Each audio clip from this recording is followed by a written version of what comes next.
The Security Collective acknowledges the traditional owners of the land on which we have recorded this podcast and pay our respects to their elders past and present.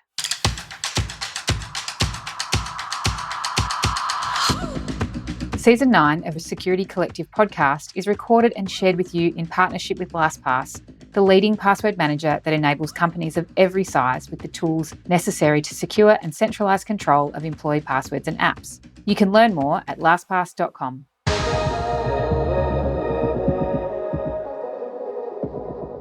Hello, I'm Claire Pales and welcome to the Security Collective podcast. Today's episode is a bit of a wrap-up from Season 9 and brings together 5 of our guests that we welcomed into the Security Collective this season. It's kind of an in case you missed it episode where I wanted to cover some really important points that some of the guests made and encourage you to go back and listen to the full episodes if you find these nuggets of gold to be incredibly interesting and you want to hear what else these guests had to say. So we're kicking this episode off with Christy Wilson, who talks about the dangers of making a joke out of cybersecurity education. We then talk to Susan McLean. She covers the 3 R's of cyber safety, and these are the types of things that work for any demographic, from children through to executives. Erica Hardinge comes through from ANZ. She's talking about getting more and more people into cybersecurity education as an industry and as a vocation. Amy Ertan joined us from the other side of the world. She wanted to talk about insider threat during COVID and the true impact of remote working. And then finally, Olivia Grandjean-Thompsen talks about using cyber awareness for the greater good. I really hope you enjoy this roundup episode in case you missed these incredibly talented, really generous guests. And if you love them, please go back and listen to the full episodes. But for now, let's kick things off with Christy Wilson. I think one of the things that really interests me about awareness and behaviour change programs in particular is that people feel that they've got to be funny or zany or, they have to be cartoon-like in order to be engaging. And this has been a trend, I think, with information security programs where we're trying to educate. Do you think that this is because if it's fun and zany, the FUD factor, fear, uncertainty and doubt, can be taken out of the messaging? Do you think that having something this lighthearted works, or what's been your experience? I think you're right. I think the thinking behind it was very much making things funny or zany so that you would get buy-in from people. So I found that a lot of people who don't work in the security space are intimidated by security. They're scared of this concept of cybercrime and cyber criminals. They're hearing it in the news all the time, and they're being conditioned by those bad things that they're either seeing in the news or the stories that they're hearing from friends and family. So I think the thinking behind awareness initially was to make it fun as a way of reducing that fear. But the danger with that approach is that the cyber influence team can then develop a reputation for being seen as the entertainment committee. And what I mean by that is that if you make everything jokey and funny and zany and cartoon-like all the time, we can miss that serious message that we want to deliver. So I really think you've got to consider the message that you want your audience to take away. For example, one of our cyber evangelists last year shared her identity theft story with me, and I thought this would be a really great story to share with our cyber evangelists at one of our monthly meetups. There's nothing funny or lighthearted about her story. In fact, it's quite a scary story. It's her talking about her suffering identity theft about 10 years ago when a copy of her driver's license was photocopied in a store in Moonee Ponds where she was getting a mobile phone. She was like one of about 20 people whose ID was stolen. And she talks about the ongoing impact that that's still having for her nearly a decade later. It's had all sorts of different impacts. So she's really authentic when she talks about it. And she's also really vulnerable in her storytelling because this significantly impacted her and it continues to impact her.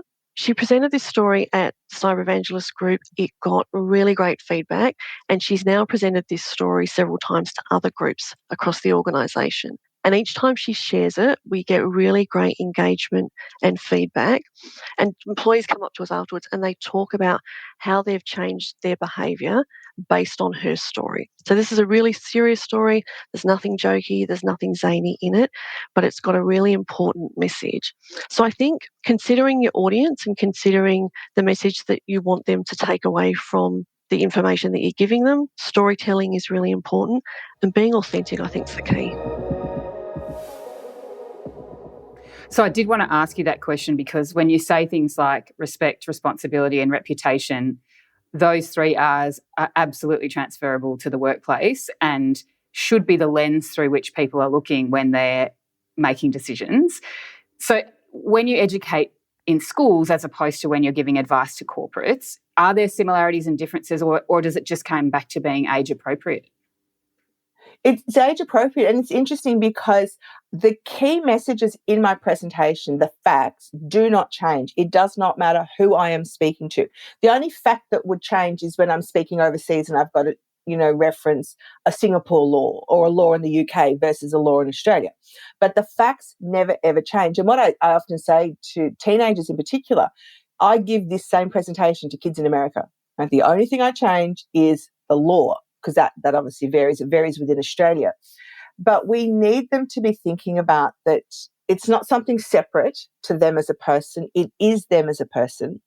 The three R's are in every presentation I give. It does not matter who I'm speaking to. I presented to a whole range of trainee Catholic priests once. Again, they got the same three R's. And again, you will take it to mean different things. It'll be referenced differently depending on where you are in your life. But even like I start working with children as young as 8, they can still get it. And I don't give them the three R's. We have a discussion and they've got to tell me what those three R's might be. And, we get resilience and we get rethink and we get a few other guesses before we get the right ones. But I've never been anywhere where children as young as 8 can't give me those 3 words. And then we talk about what they might mean. And of course, my explanation of reputation to a grade 3 is going to be very different to a 40-year-old corporate, but it's still relevant. And that's what we need to understand. It needs to be holistic, not focused on only one thing. And the earlier you start, the better. And through that group, you must regularly meet loads of different people who are either aspiring to get into the awareness side of the industry or who are in it and working in it day to day. What are you seeing as some of their pain points that they're facing in executing on their strategies or even just doing their jobs as security influence and awareness managers? I think there's 2 main things. One's around justifying the investment in education and behaviour change programs, determining how much is enough, and then relatedly measuring the impact of that program. But as a couple of my leaders have said, particularly over recent years, comparing dollar for dollar the impact of spend on people and education versus technology, it just becomes a no-brainer. Education and change management programs are just an integral part of a holistic approach to information and cybersecurity.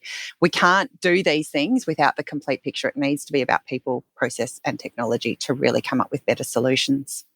And equally measuring the success of programs, it can start really small. What behaviours can be measured right now? How can you share those results across the organisation? And then just start to see how that can evolve over time. And do you see the industry growing? Are we seeing more and more people come into cybersecurity awareness type roles and not only want to get into that part of the industry, but organisations creating these roles? Definitely. It's a growing industry, and we're seeing that just through the number of people interested in joining SIT as a community and learning from others and looking for those doors into these sorts of roles as well, which is just fantastic to see. And it's a real mix yet again of people with technical backgrounds and very much people-focused roles, be it marketing, change management, HR like myself. There's just so much scope for opportunity here and to look at ways to continue to simplify and make it consistent. 2020 was such a different time. There was actually not too much movement, not too many people left their jobs because they didn't know that they would get another one. And of course, you had this whole dynamic of suddenly your home environment becomes your work environment. You have to adjust your work-life balance. You, of course, somehow have to incorporate in the fact that you have COVID stress. You have to care for family, loved ones, children's. You might have COVID. There are various different disruptions, so many of which your employer might not be aware about. So not surprising, but a main theme of our research actually became the psychological contract, this agreement between the employee and the employer about what that employment is, the trust and what you expect from one another. Now, the research tells us that where you have a positive psychological contract, your employees are happier, they're more likely to comply with security policies. They can see the point of things. In contrast, where you have low or a negative psychological contract, you might have more people leaving in normal circumstances. You have people that are much less engaged, so less likely to maybe actually follow every single compliance aspect because the trust isn't there either way from employee to employee. And this is where it becomes really interesting around 2020 and COVID, because research on lockdowns and remote working before COVID was generally thought to be a perk, something you could opt into. So the research says, it's great. You have more flexibility. You're happier. You can choose to do this. That doesn't necessarily hold. We know that doesn't hold. People became very stressed. They couldn't necessarily get away from work. There was a lot of uncertainty around communication, around how do you actually collaborate as a team and get things done. And when you think about cybersecurity, you had all these sort of extra challenges around opportunistic cyber criminals, a lot more phishing, a lot more spam, a lot more people trying to socially engineer employees, particularly around COVID. Although security personnel that we interviewed did highlight that the scale went up massively, but it wasn't a new threat. So in terms of new security threats, technical controls like spam filtering and your secure VPNs could capture a lot. The main concern that security personnel reported to us was insider threat. The idea that now people are working from home, you don't have visibility over their actions. They may deliberately or unwittingly create or enhance a vulnerability. So the idea that actually as a security engineer or security officer in your organization, you can't see what many of your employees are doing, that was the biggest change. During my time at AusCyber, I guess there have been two instances of success for me. First one is the National Missing Persons Hackathon, which I have loved, and we've done that twice before. So the first event was held in 2019. It came out of this need to educate the industry, or the public really as well, a little bit more about cyber and the importance of cyber. And before, I've spoken about making it relatable. And so we thought, okay, how do we actually do this? And how do we do it in an innovative, out of the box kind of thinking way? So we decided to partner with the Australian Federal Police and a Canadian company called Trace Labs. And what we did was we ran a hackathon. So the Federal Police supplied the profiles of 12 national missing people. So these are real people. And what Trace Labs did was they provided their platform, and we had a whole bunch of volunteers. And at first we thought, let's just do it in Canberra because that's where AusCyber is based. But we actually had a fantastic response, and we had people who wanted to participate from Sydney, Brisbane, Gold Coast, Sunshine Coast, Adelaide, Melbourne, all across Australia. And we had roughly 360 participants come, and they participated in this hackathon, which went for about 8 to 9 hours. And at the end of that hackathon, what we actually had were almost 4,000 new leads for police on these national missing people. And they did that through open source intelligence. And so it was a fantastic way to raise awareness. We got a lot of media for that. The benefit of doing something for good, for purpose, was obviously much greater than that. And so we ran that for firstly in 2019, and then we decided to do it as an online event in 2020. And again, a much bigger response than in 2019. And we had more media, more volunteers, more judges, and more leads. And it's been a fantastic outcome, and we continue to work with the Federal Police in that way. But it's just one instance of thinking outside of the box to really do kind of a longer term, effective, impactful communications campaign.